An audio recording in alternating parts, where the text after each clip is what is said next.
Mbak, silakan Halo. masuk. Silahkan cari tempat duduk yang nyaman. Di sini sudah nyaman, Kak. Oh ya, silakan Mbak. Ya, terima kasih. Eh, Mbak kemarin yang menelpon saya ya? Iya, Mbak. Perkenalkan, nama saya Nian. Saya di sini sebagai konselor. Mbak tadi kesini nggak susah kan nyari alamat klinik? Enggak kok, Mbak. Tadi ada kan. Gimana Mbak? Tadi Mbak kesini nggak kesusahan kan nyari alamat saya? Enggak kok, Mbak. Kan ada Google Maps. Oh iya. Em, Pasti Mbak kesini ada keperluan yang atau ada sesuatu yang ingin diceritakan. Iya, Mbak. Kan Mbak tadi kesini nggak kesusahan kan untuk mencari alamat saya? Enggak kok, Mbak. Kan ada Google Maps. Oh ya Mbak, kalau boleh tahu kesibukan Mbak sehari-hari apa? Kesibukan sehari-hari hanya sebagai IRT dan mengurus anak. Itu aja, Mbak. Oh ya Mbak, kira-kira umur anak Mbak kalau boleh tahu berapa? Umur anak saya sudah 5 tahun dan tahun ini sudah masuk TK. Oh, kok begitu ya Mbak. Anaknya laki-laki atau perempuan Mbak? Perempuan. Ngomong-ngomong Mbak, kesini mungkin ada sesuatu yang oh ya Mbak, ngomong-ngomong Mbak, kesini mungkin ada sesuatu yang penting atau sesuatu yang ingin disampaikan? Iya, Mbak. Oh, kalau boleh tahu apa ya Mbak?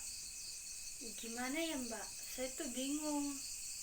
Eh, Saya tuh sebenarnya ingin cerita, tapi saya ada perasaan takut dan bingung, Mbak. Begini Mbak, kalau Mbak mau cerita atau mau curhat, silahkan. Rahasia Mbak atau apa yang Mbak sampaikan itu aman kok, tidak akan ada orang yang mengetahui selain saya. Yakin, Mbak? Iya Mbak, saya yakin saya bisa menjaga rahasia Mbak. Oke, baiklah. Begini, saya kan sudah berkeluarga. Suami saya bekerja di Morowali.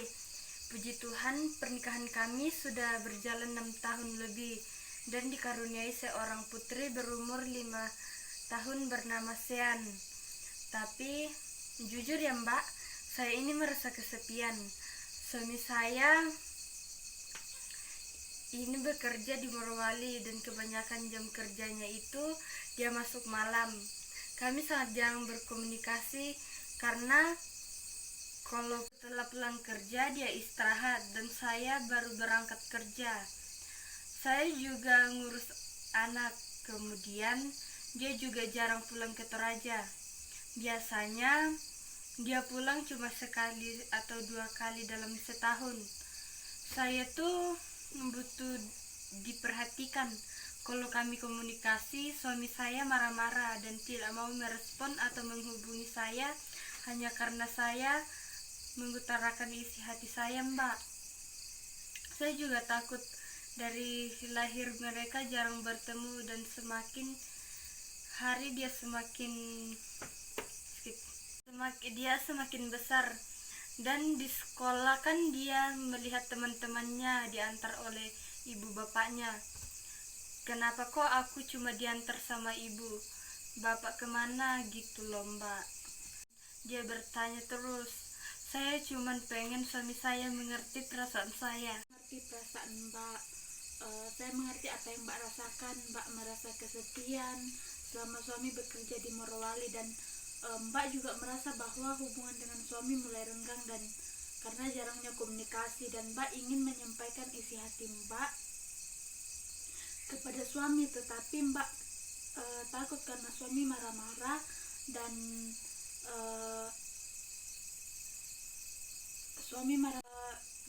Mbak takut menyampaikan isi hati Mbak karena suami Mbak marah-marah.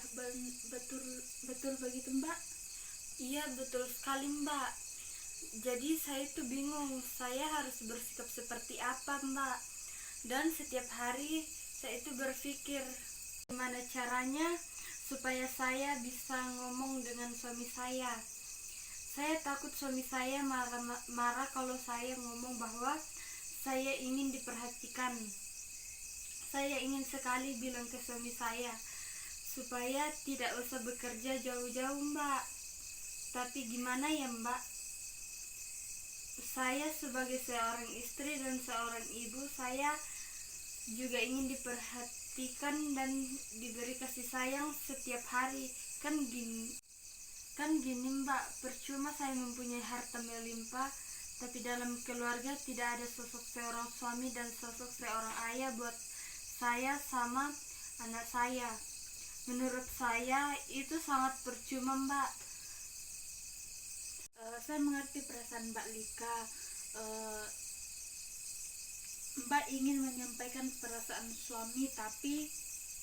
Mbak ke suami, tapi masih bingung caranya. Iya, Mbak. Jadi saya harus bagaimana sama suami saya, Mbak? Begini Mbak, kalau boleh saya tahu kelebihan dan kekurangan Mbak dibandingkan perempuan lain itu apa? Kalau kekurangan saya ya, Mbak, saya gampang cemburu. Saya gampang cemburuan, baperan. Kalau suami saya ada kontak perempuan di HP padahal itu cuma teman kerja, saya langsung cemburu dan ia balik lagi sebagai seorang istri. Saya butuh orang untuk mengenal. Itu Mbak, saya gampang cemburuan, baperan. Nah, kalau misalkan ada kontak lain di HP suami saya, itu kontak perempuan. Jika itu kontak perempuan, saya langsung cemburuan, Mbak. Gitu ya Mbak. Kalau kelebihannya Mbak? Kalau kelebihan saya itu orangnya setia. Nah, kalau misalkan memilih teman kerja begitu, saya suka pilih-pilih, Mbak. Ya, Mbak, saya itu orangnya setia, penyayang, dan kalau misalkan kenal sama orang baru, saya juga pilih-pilih teman. Dan gini Mbak, kalau misalkan keadaan suami, kalau kelebihan saya ya Mbak, dibanding perempuan lain, saya itu tipe orang yang setia, penyayang. Saya nggak gampang suka sama orang baru. Kenal sama orang baru, saya juga pilih-pilih teman. Ini Mbak, kalau misalkan suami saya mau dalam keadaan apapun, saya tetap menerima suami saya. Dan saya cuma mau melihat suami saya bahagia, itu aja sih Mbak. Jadi Mbak ini orangnya setia, penyayang, dan menginginkan kebahagiaan buat orang yang Mbak sayang. Dan dari sisi lain tersebut, Mbak ini orangnya emosian, cemburuan. Tingkat kekhawatiran Mbak terhadap sesuatu atau Mbak ini bisa dikatakan orang yang mudah cemas ya? Iya Mbak, saya orangnya itu seperti itu. Setelah saya mendengar permasalahan yang Mbak ingin selesaikan, saya mendengar kelebihan dan kekurangannya Mbak.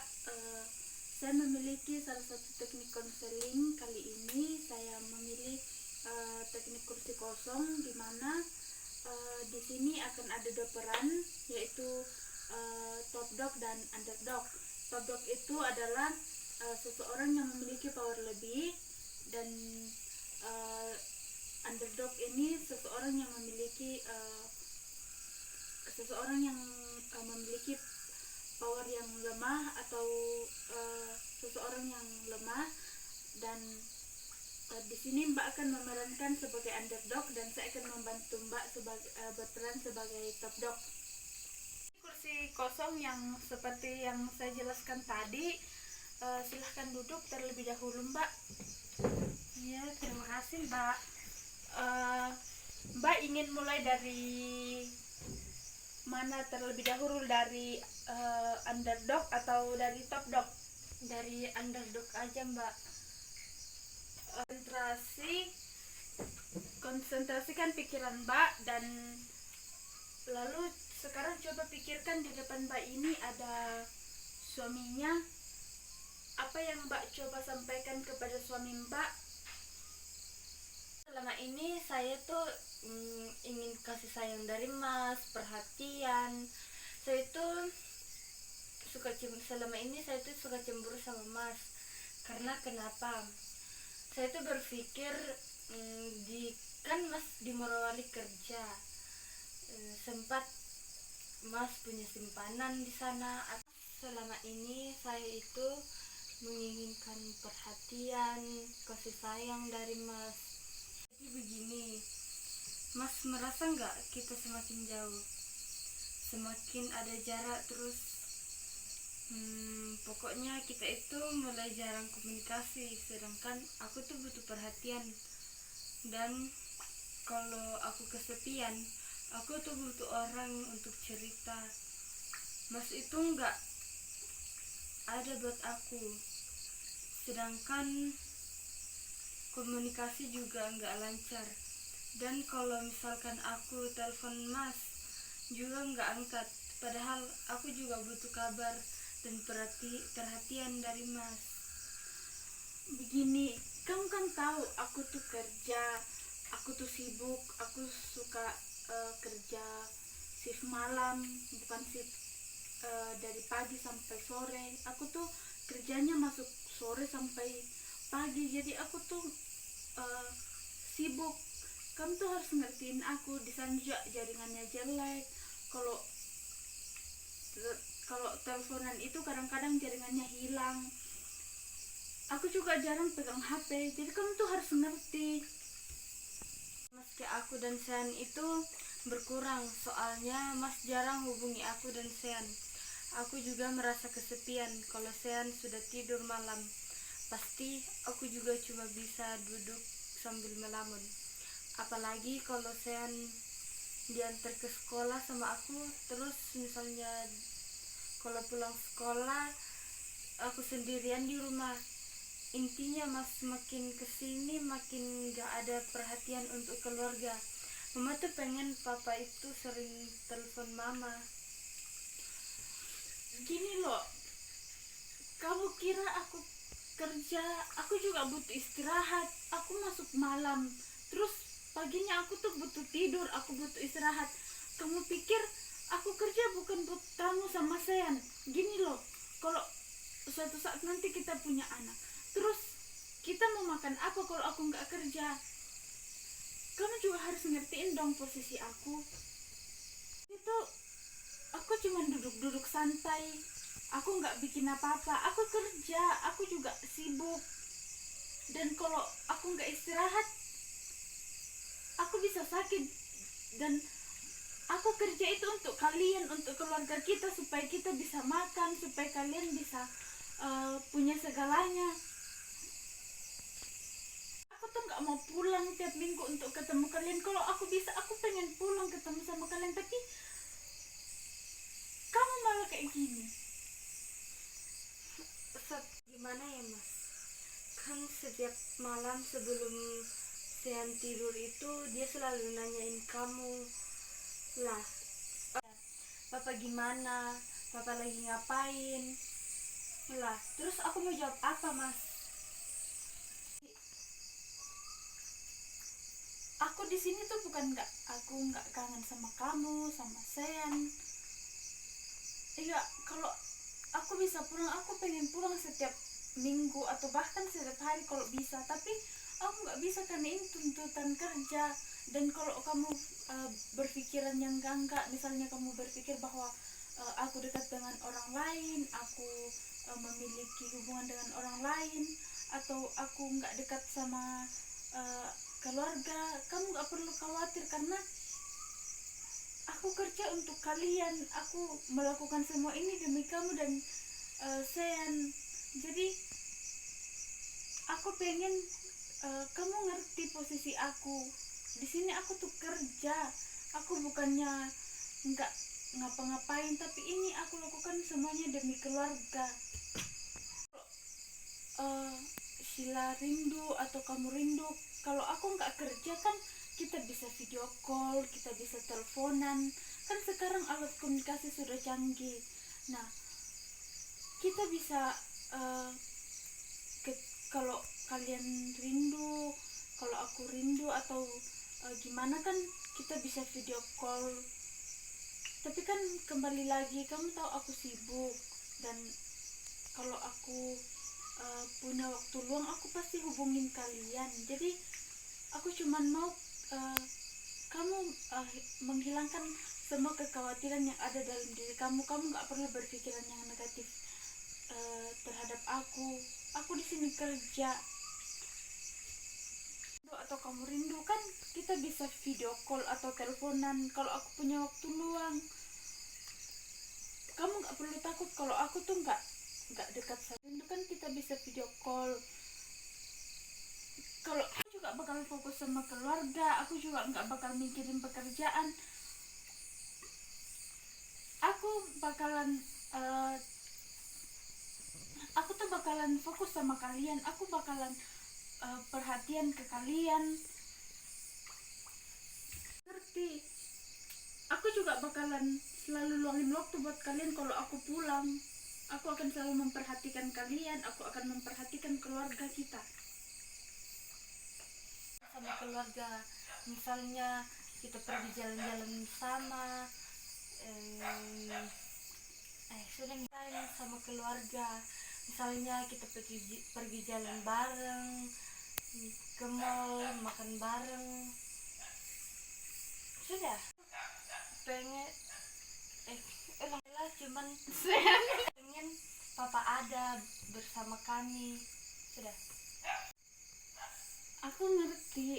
Aku juga kalau pulang ke Toraja aku bakalan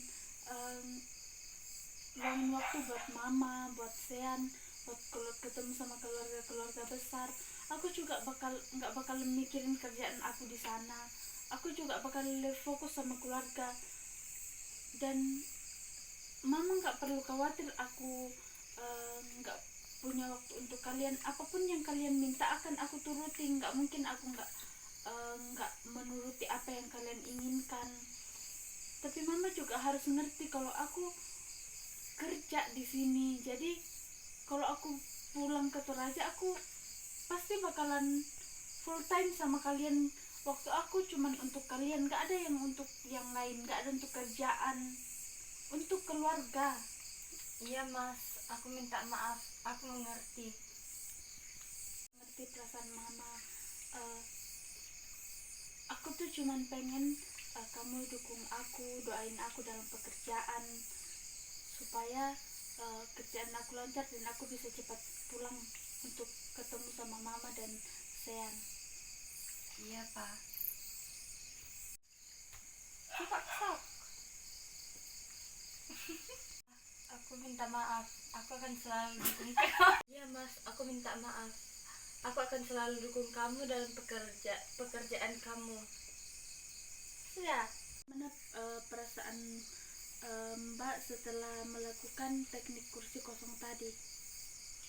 Perasaan saya sudah lega mbak. Apa yang Mbak dapatkan dari teknik kursi kosong yang barusan Mbak lakukan? Saya jadi mengerti mbak konsep apa ini. Mbak, kenapa suami saya jarang menghubungi saya? Kemudian saya juga berusaha sadar kenapa suami saya jarang pulang. Seperti itu. Suami saya juga meyakinkan saya bahwa dia di sana itu bekerja dan bekerja. Karena itu demi kebahagiaan anak dan istrinya. Juga saya yakin bahwa suami saya nggak akan berpaling dari saya. Dan suami saya akan memilih saya. Salah. Kenapa suami saya jarang menghubungi? Kenapa suami saya jarang menghubungi saya? Suami saya jarang menghubungi. Kenapa suami saya jarang menghubungi saya? Kemudian kenapa suami saya jarang menghubungi saya? Kemudian saya juga berusaha sadar kenapa suami saya jarang pulang.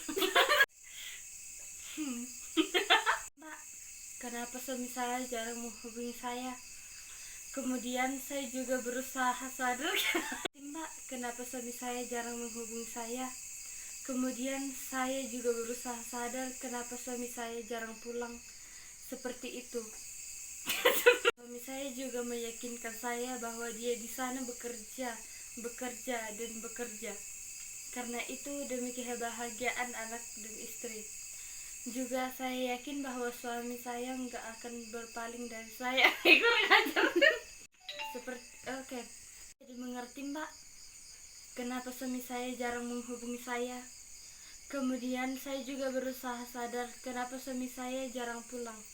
Seperti itu. Suami saya juga meyakinkan saya bahwa dia di sana itu bekerja dan bekerja.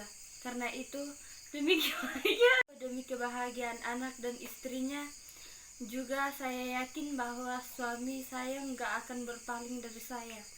Dan suami saya iya oke. Mana kata itu? Saya memilih saya sebagai Mbak, kenapa suami saya jarang menghubungi saya. Kemudian saya juga berusaha sadar kenapa suami saya jarang pulang seperti itu. Suami saya juga meyakinkan bahwa dia di sana Mbak, kenapa suami saya jarang menghubungi saya. Kemudian saya juga berusaha sadar kenapa suami saya jarang pulang seperti itu. Suami saya juga meyakinkan saya bahwa dia di sana itu bekerja dan bekerja. Karena itu demi kebahagiaan anak dan istrinya, juga saya yakin bahwa suami saya nggak akan berpaling dari saya. Kebahagiaan anak dan istrinya, juga saya yakin bahwa suami saya nggak akan berpaling dari saya. Dan suami saya memilih saya sebagai istri karena dia yakin saya yang terbaik buat dia. Dan saya yakin suami saya bekerja, memberi nafkah yang cukup untuk bahwa suami saya nggak akan berpaling dari saya. Dan suami saya memilih saya sebagai istri karena dia yakin yang terbaik buat dia. Dan saya yakin suami saya kerja memberi nafkah yang cukup untuk memberi yang terbaik buat keluarga saya. Amin. Apakah sekarang Mbak sudah bisa mengutarakan kepada suami nantinya isi hatinya Mbak yang sepenuhnya? Iya, saya yakin Mbak, saya bisa mengutarakan apa yang saya rasakan nanti. Baiklah, kalau begitu konseling hari ini kita akhiri sampai di sini, dan terima kasih untuk Mbak. Terima kasih Mbak karena telah membantu saya. Jika nanti Mbak ingin melakukan konsultasi lagi, Mbak bisa menghubungi saya. Iya Mbak.